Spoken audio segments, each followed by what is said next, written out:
Friends, I am super excited to introduce you to my new friend, Lindsey Myers. Lindsey, welcome to Girls Night. I'm so glad to be here. And I'm very intrigued by your life in Spain and want to know all the things. It's like we had to start the conversation. We had to start recording so that we didn't accidentally talk forever offline is really what happened. Do you do the siesta thing? You know what? We did very much over the summer because we were hiding from the heat, which we should implement in Nashville because it was hotter in Nashville than it was in Spain, for sure. Wow.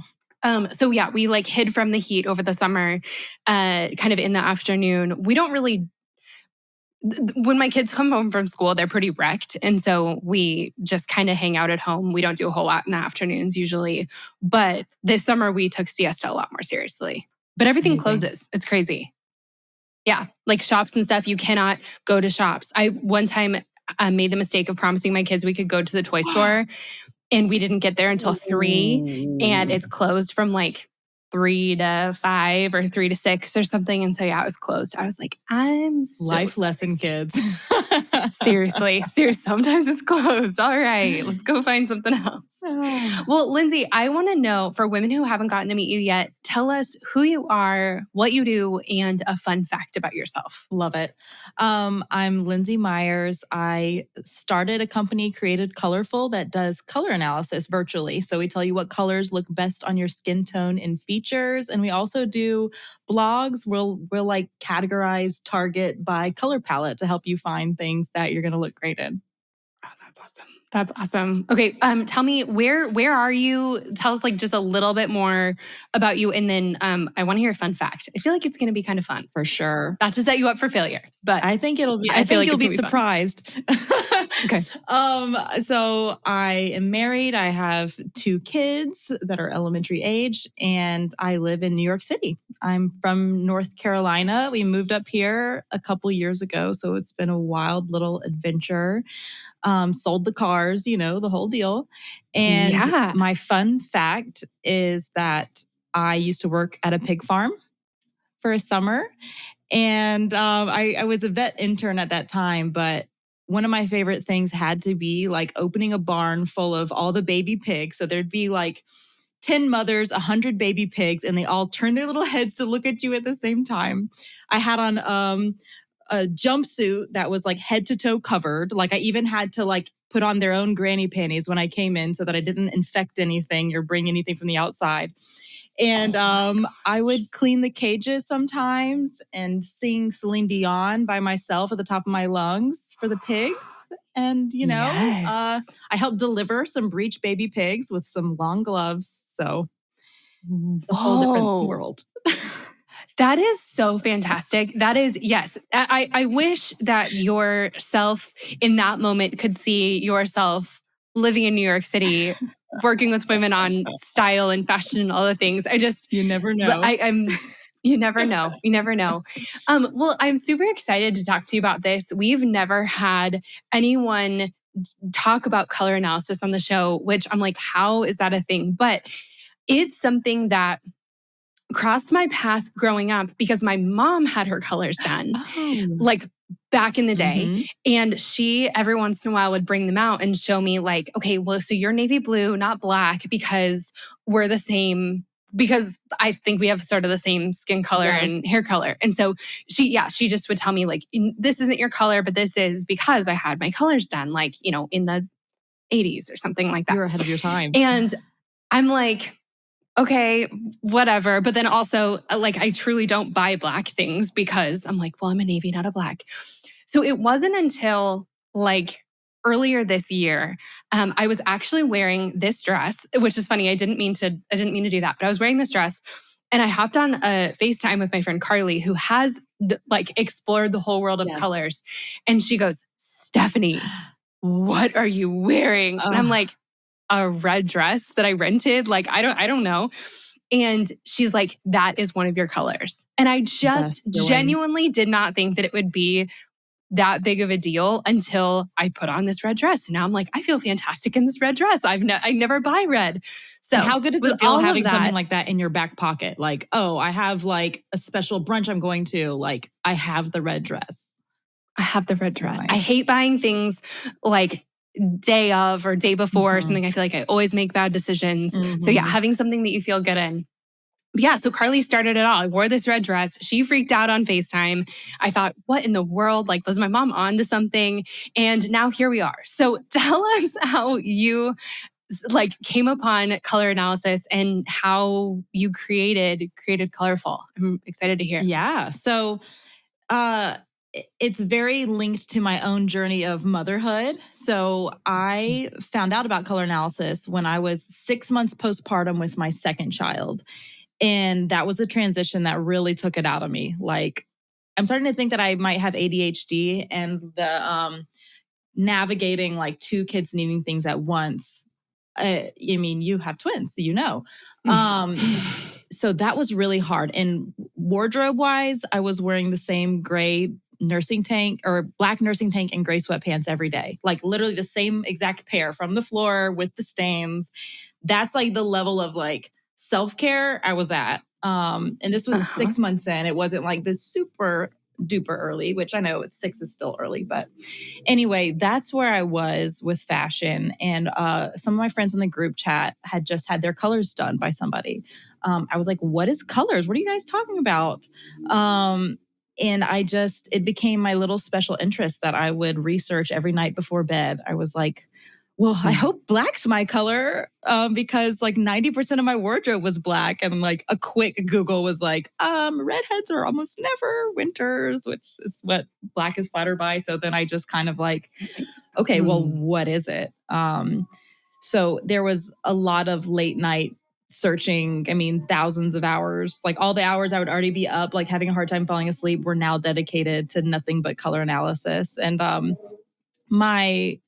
and for me, like once I realized a color that I looked good in, I have one right here, like this rust color, and like put it on. I was just like, I looked in the mirror, and after feeling like total trash for like a long time and like not even wanting to look at myself in the mirror, I put it on in this rust color t-shirt that I bought and was like, I'm pretty still, you know? You know that feeling like when you're going through something and you just feel like you put yourself to the back burner because you're surviving and there's nothing else you can do. And it was so impactful for me. And even I was on a very tight budget in those days as a stay-at-home mom. And it was something that like anybody could do, you know, like anybody could just switch to a $5 t-shirt that was in a better color for them. And so I actually had created Colorful. The name was my Instagram handle. I used to do pet portraits, like paintings and stuff. So I went on my very small following and started telling people like as a PSA, like, hey, does everybody know that like you might be wearing a color that's washing you out? And like, it would be so easy to just learn. Here's some things that I've learned about color analysis. And it was right in the start of the pandemic, and it really took on a life of its own. People were asking me to do it for them. Like, and I was spending so long researching for each person and learning every palette. Eventually I was like, I need to charge for this, and got a designer, took 100 practice clients so that I made sure I would have like lots of experience in different skin tones, ethnicities, and palettes. And then it really had been a whirlwind since then to now we've done 20,000 clients in the past 4 years. It's wild.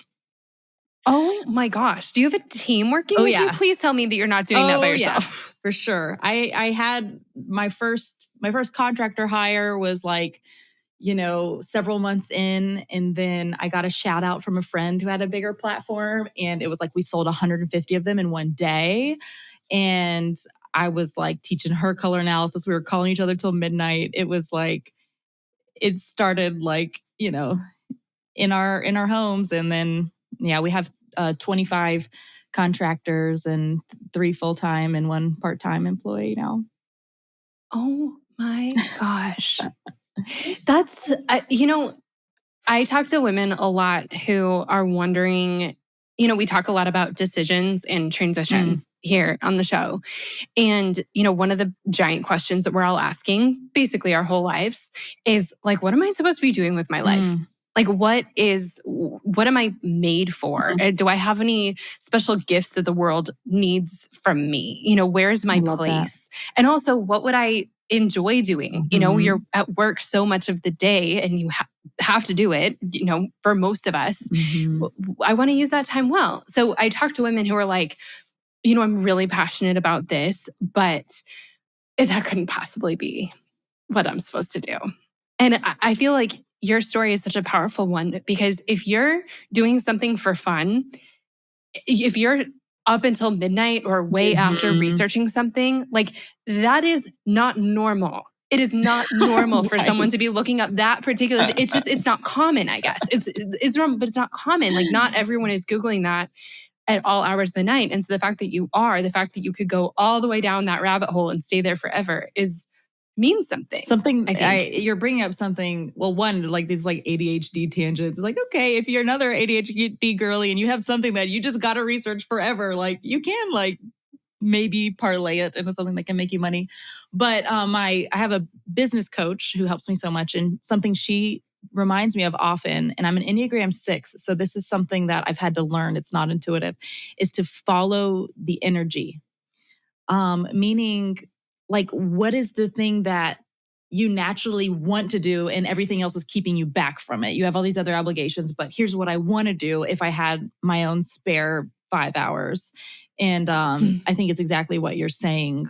And in lots of, even if you're thinking of a pivot within like your career or even where you want to go to dinner tonight, I think a lot of times as women, we're like socialized to like just stuff down, like what we like and our preferences, and following those preferences and that energy can lead you to some really uncharted but really cool places. And even if it's not a career, like following the hobbies might help you make friends that have those same hobbies and that you like hanging out with, you know? That is so cool. I love that. I love that idea. And yeah, like where could that lead? That's something that, you know, as a girl mom of like truly very serious girl mom, with two, we something that we're talking to the girls about all the time is like, what do you need? And what do you want? And like, let's practice saying it out loud. Okay, let's use our words. Let's use our words to say what we need. I mean, we probably say that 1,000 times a day. And I'm partially saying that because I'm like, I don't understand what your whines are telling me. Yeah. Like, oh my gosh, why is it so loud in here? But I'm also saying that because, you know, my whole life for so many of us, our whole lives, we've been taught to tamp down what we want, what we need. And so we just don't even know. We don't even know what we like. And so for them to get to practice so early, okay, like, let me check in with myself. What do I need? What do I want? I'm going to say it out loud with words. Yes. It's powerful. It's really cool. And honestly, like I talk about that sometimes with colors, is like, I'm seeing like cycle breaking happen with my clients.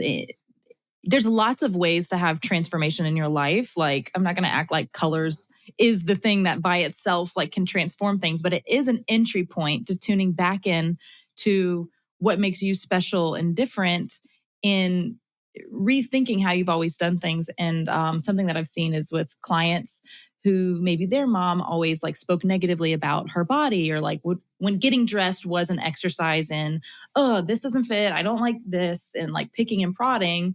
And that's something that we just absorb. And if we're not thinking about it, that's what we're going to do in the mirror for our daughters. But like the colors, it's like it gives you something else to focus on. Like the focus comes back to your face and how like you glow and are brightened by the color. And it spans across body changes that you might have in a way that like people are seeing their daughters like look in the mirror and be like, this must be my color. Like I'm pretty, you know, and like they're seeing their mom like rethink her relationship to herself, which is so deep in identity for women. We're obviously more than how we look and how we present, but you really have to do some digging and an emotional work on that part, because you're going to pass a mirror a million times a day. And, you know, if it's triggering, like it can be really transformational to like have a new way to look at yourself.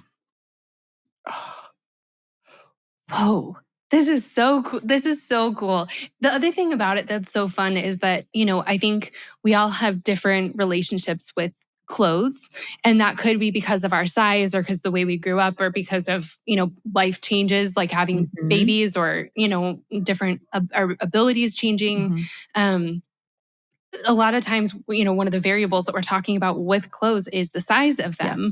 Yes. But to think about the other variables, the shape, the color, the texture, the pattern, like there are so many other factors that go into something. And so focusing on those a little bit more, like there's so much to play with that isn't whether you're a small, medium, large, extra large. Yes. Extra, I mean, anytime you can take a variable of something that's not going to work, like you wouldn't go into the dressing room and purposely get a bikini that's 2 sizes too small and try it on. Like that's never going to serve you.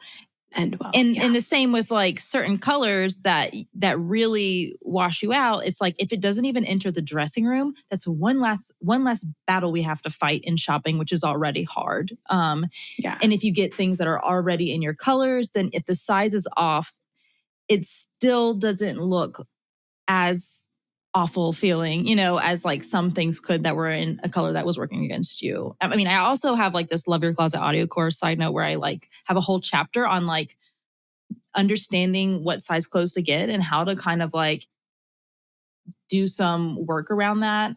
One of the things that I recommend if you're kind of in between sizes or you find that you've been wearing some things and they just haven't been fitting is to like get the size you think you are, the next size up and the next size up from that and bring them into the dressing room and start with the largest size and sort of like rework and remember what it feels like to wear clothes that fit and kind of like Goldilocks your way into realizing what size you are in that store by like having multiple options. Anyway. What a beautiful thing. This is something that I've been thinking about, and then I promise I'm going to get us back on track. Something I've been thinking about lately is how much time and money and energy and focus we spend on our appearance. And I hate that so much because it feels like, because I know personally how distracting that is. And if I'm thinking about whether my butt has, 15 or 16 dimples at this point in my life per side or something, I don't know, we get weird. Then I'm not thinking about the person behind me or the person next to me or what someone might be needing or what I want to create or do in the world. If I'm spending money on like the latest thing that's going to make me beautiful because in the process it's telling me that I'm not already beautiful, well, then I'm not spending that money on experiences or a really great chocolate croissant or my kid's future or, all kinds of things that I could be spending that money on. And I'm like, I just want all of that time and money and worry and stress back for all of us, specifically for women. And so talking about this, like, there's a temptation to just throw the baby out with the bathwater and be like, well, we just didn't think about any of it. But like the sad reality that I have to come to is like, but we have to wear clothes. Like we just have to. We have to get dressed. we cannot go. Yeah, we just truly cannot opt out of this conversation. And we can only opt out so much in society. Like we're part of a group of people and feeling like you belong in that group of people and not feeling like you stick out or are weird in like a bad way. Yeah. Just goes a long way. Because again, it's distracting. So I like this. I like this a lot. Tell me like color, how is it possible that you can take one person with the same hair color, skin color, eye color, whatever, and put different colors on her and she looks different? Yes. Like actually looks different other than just like, well, that's a blue shirt. I know. Or a green shirt. It's really a color theory, which color analysis is based on, is like across design and stuff too. Like you can put a peach, like, or you even see it like when you go to paint your house, like you'll do it like a color that looks great in the shadow. And then you come over to like where the light's hitting it. And it's like, oh, that's like too intense and in your face. Or like you have this peach that looks very like dainty and pretty by itself. And then you put it right next to like a lime green and all of a sudden both of them look gross, colors, because it's not about the colors. Like obviously it stays the same color, but your eyes are observing and making sense of the colors they see next to each other. And the way it does that, it's going to make more sense and understand colors that harmonize versus colors that are different. So the undertones in our skin has undertones that you may not always see until you see it next to a different color. I have really warm undertones, and when you put me next to gray, it kind of like saps the glow from my skin. It's not reflected in the gray because there isn't warmth here. But if you put two things that have warm undertones with a warm shirt, it will kind of enhance and draw out your features. I know sometimes people with like hazel eyes, or like sometimes if I wear gray, my eyes pull gray, or they pull green if I'm wearing this color. Um, your undertone does the same thing. Like my undertone looks very orange when I'm wearing a black shirt. And like in pictures, you can see this. Like literally, it looks like I turned the warmth up on my camera, and I look weirdly like not normal orange because the camera that in our eyes do the same thing, is trying to make sense of these two colors. And a lot of times the color will win if it's disharmonious, and it'll be the color that you see first in the picture instead of your face. Like there's so many different subtle ways this happens. Like my eyes are brown, but they have hints of like warmth to them. And when I'm wearing a cool color, my eyes just look dark and shadowy. But if I'm wearing a warm color, you can all of a sudden see the full spectrum of light. If I wear a really bright color as an autumn, my face goes into a shadow, like I just stepped into overcast lighting. There's all kinds of things, and it's very individual to the person, like the specific way that it can go wonky. But overall, when you're wearing a color that harmonizes, it's like someone took the camera lens and twisted it until you were in full focus, versus like if you have ever seen an out of focus camera and you're just kind of like, okay, I get the vibe. So yeah, it's basically just like pulling you right into the focus of the picture, or when someone looks at you, they're going to look right into your eyeballs and see just all the beautiful things about you on display. Oh, this is so cool. This is so much cooler. I'm so happy to talk to you about this. The way that you're describing this is so beautiful and so powerful, and like just beyond what I understood it to be. Yeah. So you said earlier, you're not a winter, you said you're an autumn, Mhm. and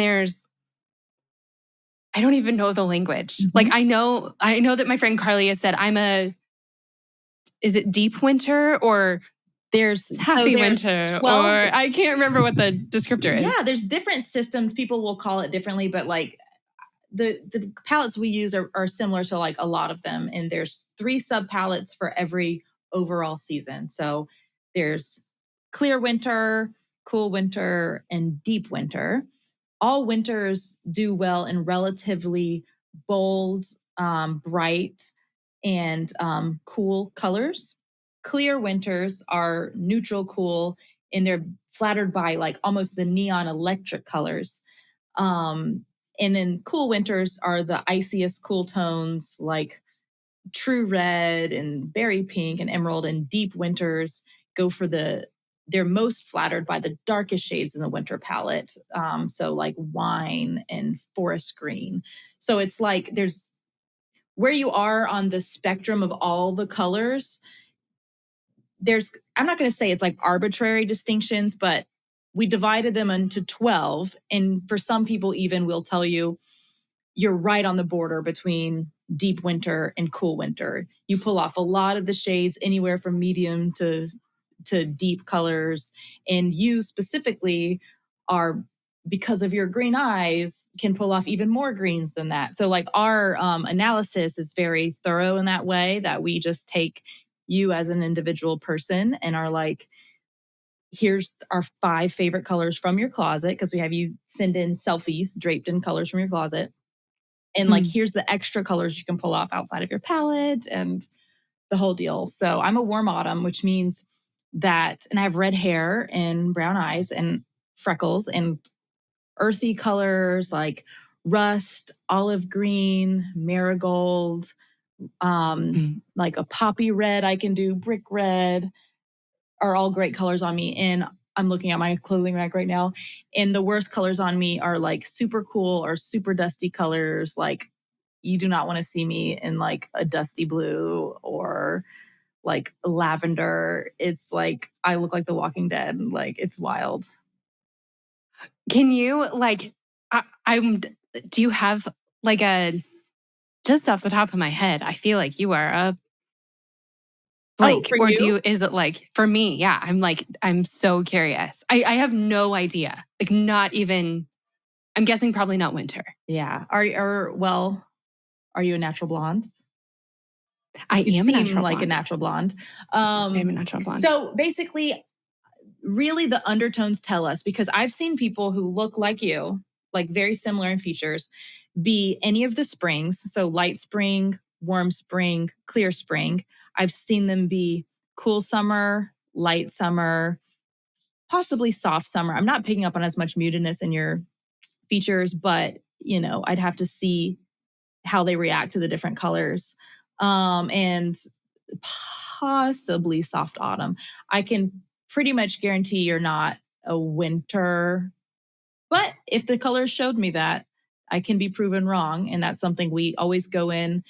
That's why I think like ChatGPT and like some of these filters are like so basic. They'll just be like, oh, blonde hair, blue eyes, you're this spring. And I'm like, I've seen people who look like you on the surface. I've been proven wrong before after starting a consult. So I can kind of tell when someone's wearing a great color or not. Your lip shade, I don't know if you're wearing a lip shade, if that's your natural lip color, but it looks great. No, thank you. I'm wearing like a very light lip shade. Yeah, this one's funny because I'm not kidding. This was like probably 7 years ago.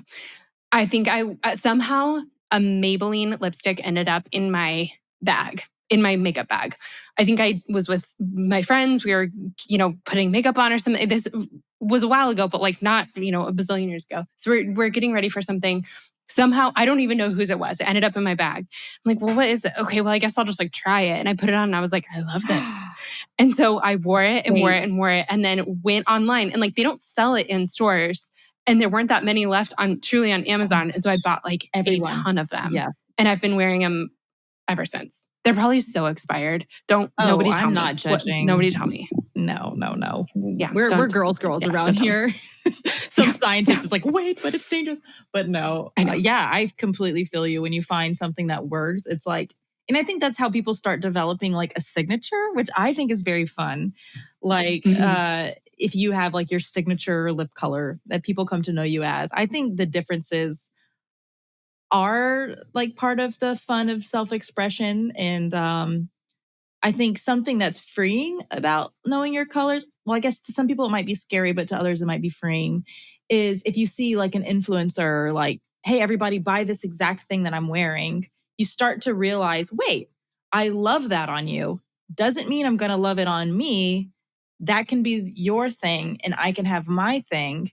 And you sort of change your mindset from, I'm going to buy whatever any store just like markets at me, and then sometimes feel bad about myself in it because I'm like, I must not be as pretty as her because it didn't look like that on me. And now it's like, oh, like that's not for me. Like I can celebrate her in that. And I have my own thing and I have my own lip color for me. And I think it starts to ignite a playfulness for me, for sure. And for a lot of people. And like, okay, let's just assume I can be a little bit different. Now, where are we going to go with it? And what seems fun? Which colors do I resonate with out of my palette? Because you're not going to like all of the colors in your palette. And there's ways that we teach you to work in colors that are less flattering to you. Prime being to like find a lipstick that works well and can bring color back to your face. But yeah. Oh, that's so fun. That's so fun. I want to ask you, I know that, and this may not be, I mean, the answer to this may just be like, you have the wrong colors. But I know that for so many of us, we open our closets in the morning and we're like, I don't like any of this stuff and I don't want to wear any of this stuff. I think that for me, that's the thing that is the most daunting about dressing myself. I truly don't enjoy it. I love decorating my home, but it's because you can only have so many couches, or you can there is a limit to how many throw pillows you can have. Yes. We push it sometimes, but there really is a limit. But like dresses or if you get into like separate pieces, like Mhm. shirts and then a third layer and pants and like, I mean, you are talking about infinite combinations. And I feel like I'm always missing like at least 3 things Yes. to make an outfit complete. So like, why are we so bad at this and how do we fix it? Oh, yeah. And is it just me? It's I guess not you can tell you. me if It it's is not just you. I made this whole Love Your Closet course because I think because people were like, oh, which colors do I wear? I'm like, okay, there's a lot to it if you take it in context. And I think one of the biggest reasons that people don't like their closets is because they have gone through some sort of a transition, but their closet didn't. So it can be anything. It can be going from working in an office to working from home. And now you have these pencil skirts and you're like, well, I don't want to toss them because that was expensive. And all the little things that we tell ourselves as to like, if a friend was over and she was like, why don't you just donate this? And you're like, no, but like my mother-in-law gave it to me. And like, so, I mean, one practical step is just getting all of the things that you truly don't have a clear place to wear in the next 6 months, like just getting those out of the same space of your closet where you're getting ready. Because I think, like you said, the overwhelm is so real. So like, before you even take any other step, take everything that doesn't fit out of your closet for any reason. And you don't have to throw it away. You can put it in clothing purgatory, is what I say, of just like some bin in your house that you're going to leave. And if you do remember the thing and get excited to try it on, you can fish it. And if not, it's probably going to be easy to donate later. yes. And then I think taking out of season clothes out of there can be helpful. But there will be a point where you'll need to do a little bit of grief work around who am I now and like what has changed about my life. Like maybe in college for me, I was wearing heels, which is wild to think about now, and all these outfits. And I'm like, I live in New York. Like I can't wear that. Like for better or for worse, my outfits have to go with like a sneaker or a boot. So there's a limitation like your couches. And I think seeing I don't want to call them limitations, but the realities of your life, like I'm a mom and kids are going to spit up on me. I'm probably not going to keep my silk in high rotation. I think there's something in my course I talk about your laundry hamper wish list. So start with your actual laundry hamper. That's the things that you are wearing. For better or for worse, something about them is functional for you right now. And if you want to start working in your closet, replace those exact types of items with your favorite version of them. So if it's sweatpants for you right now, go get your butt to Lululemon or wherever you can afford and get the nicest pair of sweatpants versus getting a ball gown. Like I think we have to be real with ourselves. And sometimes you just need a friend or like someone who could speak over you. Yes, this is the phase you're in right now. Here's the strengths I see in you right now in this season coming out, But yeah, your pencil skirt and heel days are not here right now and may not come back for a long time. And those are great items to put in clothing purgatory. And then once you like do a little bit of that identity work, there's all kinds of fun things you could go with your style words. I think people get intimidated a lot of times because you feel like you have to get it right.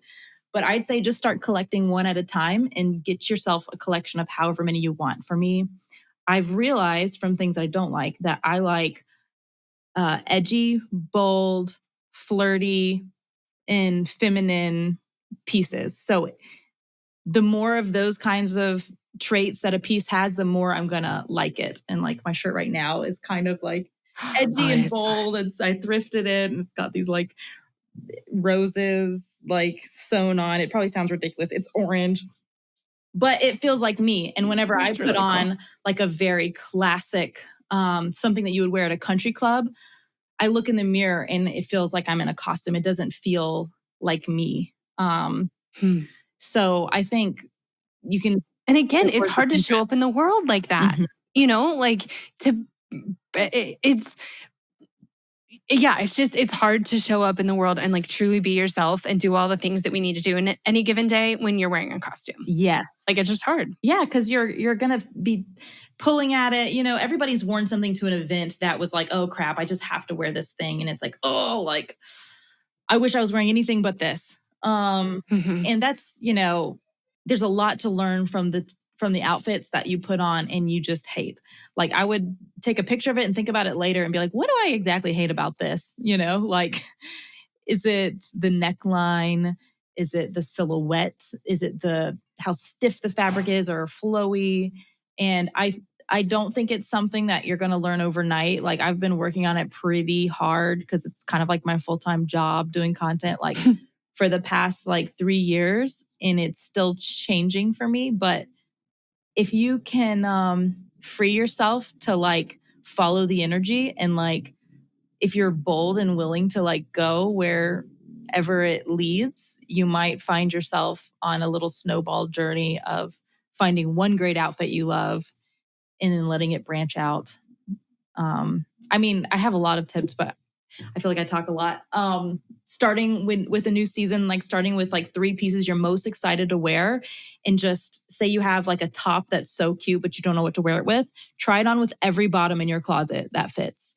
Just like go into it like a full on experiment, not the morning right before you're going to wear it, but like on a Saturday, and try on each of those pieces with like everything, and take a picture every time ever in your life. This is my rule for you, to take a picture if you're in an outfit that you love, so that you remember it. I love this. I love everything about this. Lindsey, we could talk about this forever, and I'm so excited to get my colors done. I'm like added to my to-do list. I'm like, all right, I need to get this done. Can you tell us real quick where people can find you and follow along with you? Because I just know they're going to want to. For sure. So I'm in stories every day on Instagram at created with a D, colorful. And I'm also on TikTok, Pinterest, YouTube, the whole deal. I'm mostly on Instagram. And we also have createdcolorful.com. And your audience actually will have a $20 off code, Girls Night, all caps. So if you were interested in getting a color analysis, you can use that code. But yeah, I think there's a lot of reels. There's a lot of client highlights where you can see real people just like sharing themselves, feeling great, looking good in their colors. I love this. I love this. Thanks, Lindsey. Thanks for coming. For sure. I'm really glad to have you. You're like fun to hang out with. Wish you weren't all the way in Spain.